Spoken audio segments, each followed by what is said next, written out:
धनबाद के झरिया में भूमिगत आग जितना तेजी से धधक रही है, उससे ज्यादा यहां ऊपर की आग ज्वाला बनकर धधक रही है। इसे आप प्रतिशोध की आग कह सकते हैं, बदले की आग कह सकते हैं। और इस बदले की आग में कितनी जिंदगियां जो हैं वो झुलसी हैं, कितने की जान गई है और आगे कितने जान जाएंगे कहना मुश्किल है। यह हम बात इसलिए कर रहे हैं क्योंकि झरिया में दो परिवारों की लड़ाई अब ये पार्टियों की लड़ाई बनती जा रही है और लगातार झरिया में आपसी वर्चस्व को लेकर कई घटना हो चुकी है। पिछली दफा एक घटना हुई थी 8 जनवरी को। 8 जनवरी को जो घटना घटी उसमें बताया जा रहा है कि सी मेंसन के समर्थक जनता मजदूर संघ के क्षेत्रीय नेता हैं दिनेश सिंह, उनके पुत्र अविनाश उर्फ सोनू को सरेआम गोली मारी गई और यह आरोप किसी और पे नहीं, पूर्व डिप्टी मेयर और झरिया के जो विधायक है पूर्णिमा नीरज सिंह, उनके देवर एकलव्य सिंह पर आरोप लगा है।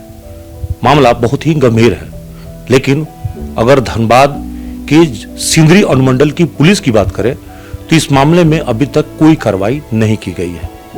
तीसरा थाना में यह घटना घटी है और सिंदरी डीएसपी इस मामले पर क्या कार्रवाई कर रहे हैं यह हम आपको थोड़ी देर बाद बताएंगे।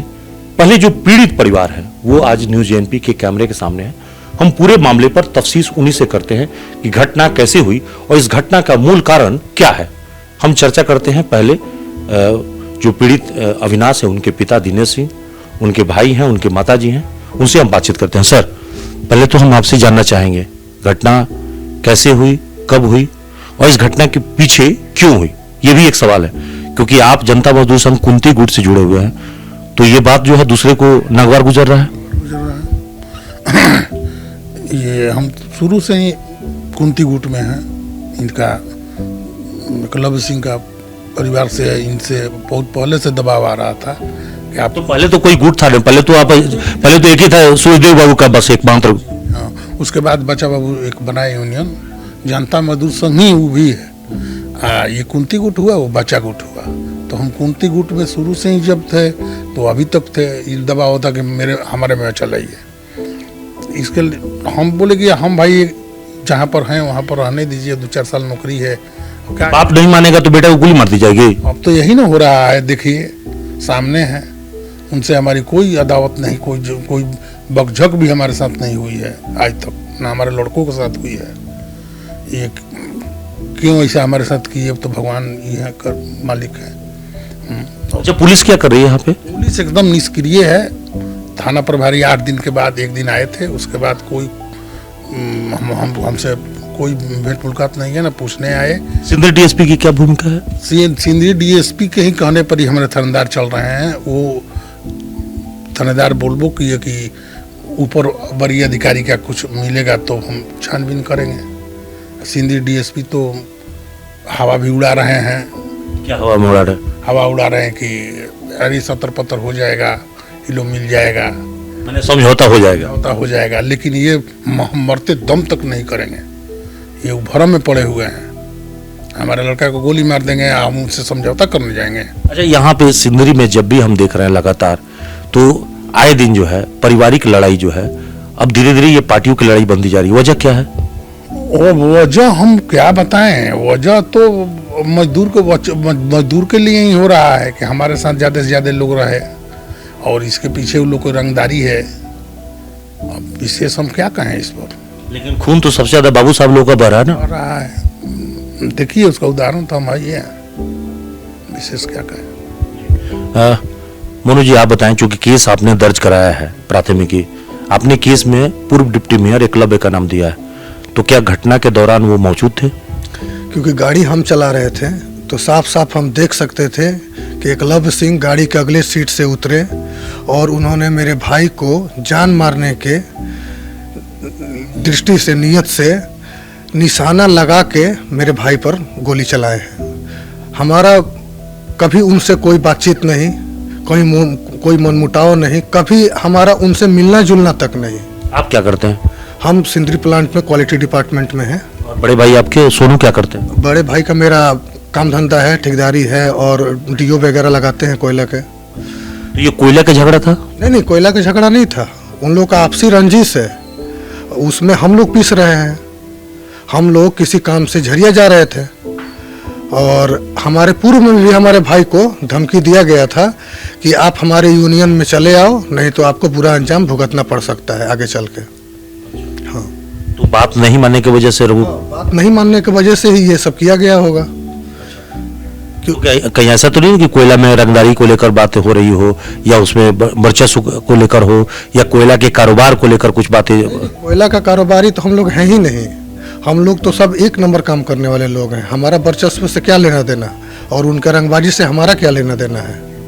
बस बिना किसी कारण हमें इस सब में पीस दिया गया।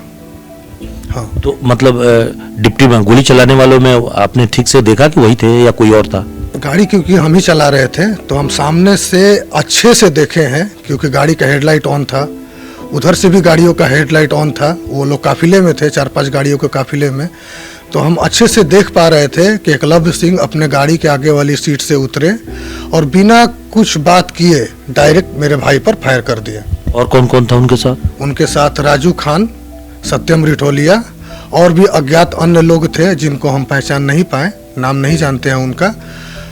अगर वो सामने आए तो हम पहचान सकते हैं। तो अब इस मामले पर पुलिस क्या कर रही है? क्या कार्रवाई से अब अभी तक आप लोग, क्योंकि पुलिस तो करेगी, जांच हो रही है? पुलिस कुछ नहीं कर रही है, एकदम चुपचाप बैठी हुई है, अपने वरीय अधिकारियों के निर्देश का वेट कर रही है और लिपापोती कर रही है सिर्फ। हाँ, आप लोग गए थे थाने से मिलने के लिए, थानेदार से मिलने के लिए, या डीएसपी से मिलने के लिए?